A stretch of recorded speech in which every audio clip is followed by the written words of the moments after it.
বন্ধুরা আপনারা দেখতেই পাচ্ছেন 32 মেশিন তুলেছে এই ছোট্ট একটি পাওয়ার টিলার চ্যানচাই মেশিন। এটা এখন আপনার রাখা হয়েছে এবং এর উপরে আপনার তুলে দেওয়া হচ্ছে। এটা হলে ধান আপনার হচ্ছে ধান ভাঙানোর কাজ করে, দেখতেই পাচ্ছেন। আর এই ধানের সিজনে হাল বাওয়ার সিজনে প্রায় শেষ হয়ে গেছে কাজ, যার কারণে এটা কিন্তু এখন তুলে রাখা হয়েছে। আপনারা দেখতেই পাচ্ছেন খুব সুন্দর একটি মেশিন। আর আজকের এই ভিডিওটিতে আমরা পুরো এই পাওয়ার টিলারের সম্পর্কে আপনাদের কিছু তথ্য দেব। দেখতেই পাচ্ছেন যে এই মেশিনটা এখন রাখা হয়েছে। এই মেশিনের এখনও কিন্তু কন্ডিশন খুব ভালো। আর মেশিনের সম্পর্কে কিছু তথ্য দেব, আপনারা দেখুন। এখানে অনেক কিছু লেখা আছে।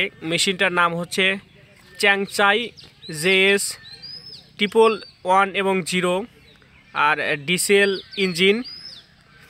দেখতে পাচ্ছেন এখানে রেটেড আউটপুট, তারপরে নেট ওজন এবং অন্যান্য কিন্তু এখানে সব কিছু দেওয়া আছে। আপনারা দেখুন ভালো করে, এই যে দেখতেই পাচ্ছেন এটা একটা ছোট একটা পাওয়ার টিলার এবং এই টিলারের 20 ইঞ্জিন দিয়ে পরিচালনা করা হয়।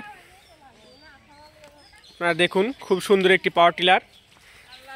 এটা হচ্ছে আপনার হচ্ছে গিয়ার, আর এখানে বসে থেকেই আপনার হচ্ছে ড্রাইভার পরিচালনা করে, দেখতেই পাচ্ছেন আপনারা।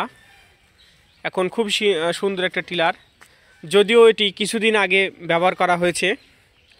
এই পাওয়ার টিলারটি এখনও অক্ষত অবস্থায় রয়েছে, আর অল্প কিছুদিন পরে কিন্তু এটা দিয়ে আবার শুরু হবে সেই ধান ভাঙানো, অর্থাৎ ধান দেয়, তারপরে এখান থেকে চাউল উৎপন্ন হয়। যে দেখতে পাচ্ছেন এটা ঢেকে রাখা হয়েছে বৃষ্টি বাদল যাতে না নষ্ট হয়। খুবই সুন্দর একটা। আপনারা চাইলেই অল্প খরচে 50 থেকে 60 হাজার টাকার ভিতরে একটি পাওয়ার টিলার কিনে ধান ভাঙানো কাজ করতে পারেন। এটা খুবই লাভজনক একটা ব্যবসা। তো আজকে আমরা তুলে ধরার চেষ্টা করেছিলাম যে একটি পাওয়ার টিলার দিয়ে কিভাবে আপনার হচ্ছে বিভিন্ন কাজে ব্যবহার করা হয়। তো সবাইকে ধন্যবাদ।